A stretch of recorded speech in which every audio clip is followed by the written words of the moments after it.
உண்மையிலேயே யோசிச்சு பாரு, நீ போறது ஒரு போருக்கு, நீ போருக்காக போறவன் உள்ள போறப்பவே ஐயோ நான் சரியான கோழை, நான் போயிட்டு எப்படி ஜெயிக்க போறேன்னு எனக்கு தெரியலையே, என் கத்தி வேற மொக்கையா இருக்கேன்னு சொல்லிட்டு எந்த போர் வீரனாவது போருக்கு போறப்போ நான் கோழன்ற நினைப்போட உள்ள போனான்னா அவனால ஜெயிக்க முடியுமா?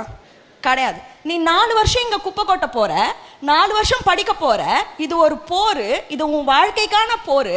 நீ ஸ்டார்ட் பண்ற மைண்ட் செட்டே நான் சும்மா ஸ்டூடெண்ட், அவ இருக்கிறாளே படிப்ஸ், சும்மா படிச்சா உள்ள அப்படியே ஏறிடும். நான் ஐம் சோம்பேறி, எனக்கு ஏறாது, எனக்கு இந்த சப்ஜெக்ட் பிடிக்காது, எனக்கு அந்த சப்ஜெக்ட் பிடிக்காது.